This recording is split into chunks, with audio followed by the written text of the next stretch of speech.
secara demokratis.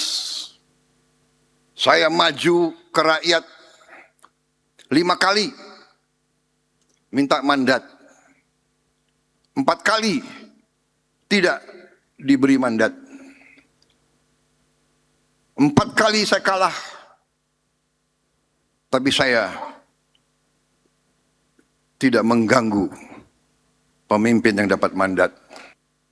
Bernegara, saya kira kita perlu untuk renungkan masalah bernegara. Saya kira saudara-saudara, ini adalah kata-kata pembukaan saya. Saya selalu berusaha dengan persuasi.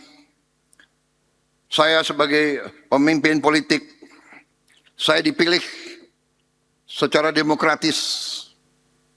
Saya maju ke rakyat 5 kali minta mandat, 4 kali tidak diberi mandat, 4 kali saya kalah, tapi saya tidak mengganggu pemimpin yang dapat mandat.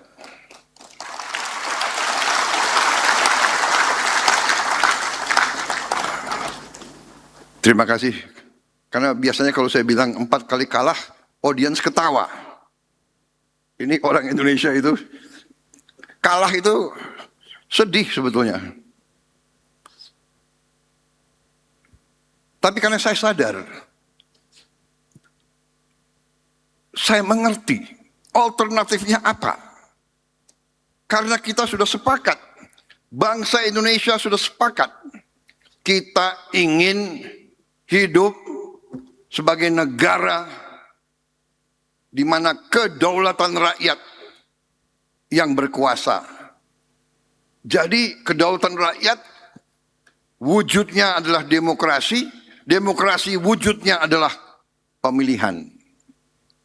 Kita mengerti, kita mungkin tidak puas, tapi alternatifnya apa? Apa kita mau gaduh? Habis tiap pemilihan gaduh, yang kalah ribut, Kapan kita mau menuju kesejahteraan untuk rakyat kita?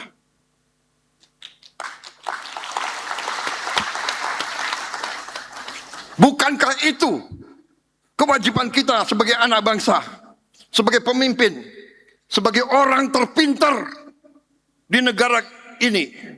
Bukankah itu segala kepintaran kita harus kita abdikan untuk rakyat kita yang paling miskin dan paling lemah? Bukankah itu?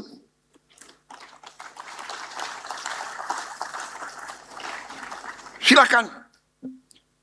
Kalau ada yang berpendapat lain, hak. Saya katakan kita berbeda. Kalau ada yang berpendapat bahwa gaduh, ribut, bakar-bakar, anarki, kebencian, permusuhan, maki-memaki, itu produktif.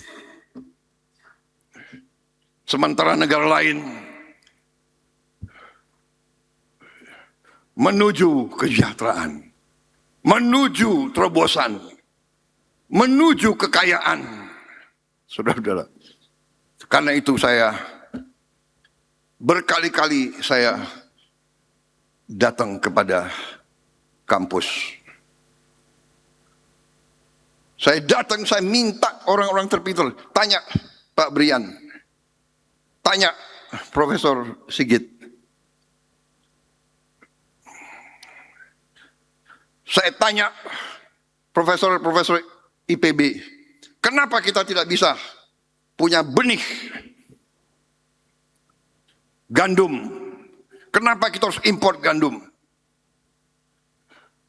Saya tanya, kenapa kelapa sawit per hektar di Malaysia produktivitasnya lebih dari kita? Kenapa? Saya selalu minta mereka, kenapa Indonesia setelah 81 tahun tidak bisa bikin mobil buatan sendiri?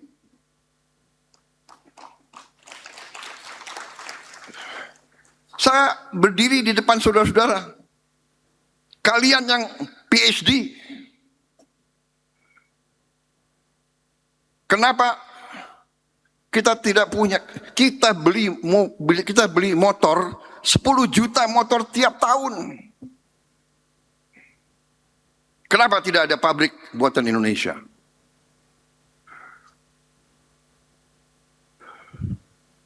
Tapi saya terima kasih kampus. Saya terima kasih kita mulai ke arah punya mobil sendiri. Terima kasih.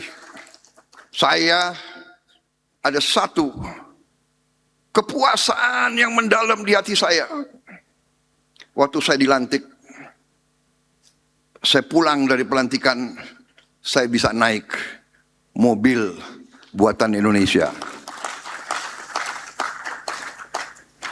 Desainnya Indonesia, dibuat di Indonesia, tidak 100%. Dan tidak ada mobil di dunia yang 100% produknya dari satu negara.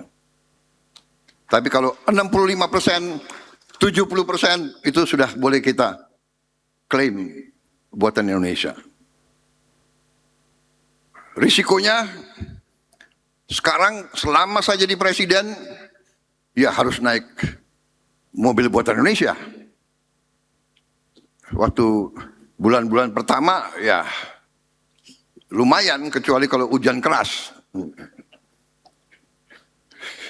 Kalau hujan keras sempat bocor juga itu.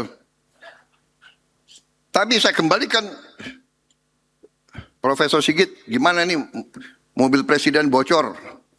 Perbaiki. Tidak apa-apa. Minimal kita mulai. Kita harus berani mulai.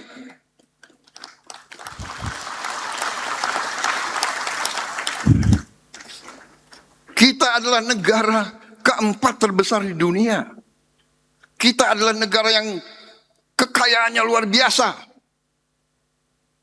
Jadi saudara, ini sebagai pembukaan. Nanti intinya belum. Jadi wartawan, dengan segala hormat, wartawan sudah keluar ya? Waduh, masih ada. Para media, saya hari ini mau bicara dari hati ke hati kepada guru-guru besar, saudara-saudara.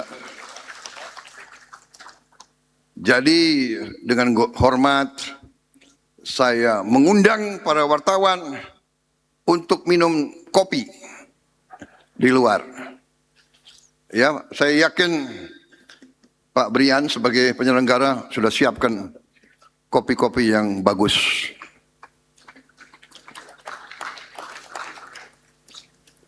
Karena di sini saudara-saudara, saya mau bicara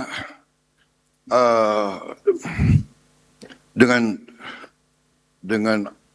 saya mau beri apa yang saya punya. Saya mau beri data fakta apa yang saya punya. Dan saudara-saudara, sebagai ilmuwan, monggo kaji, teliti, pelajari. Kalau data-data fakta-fakta itu secara saintifik saudara sudah nilai, saudara anggap relevan, silakan saudara ambil kesimpulan. Saya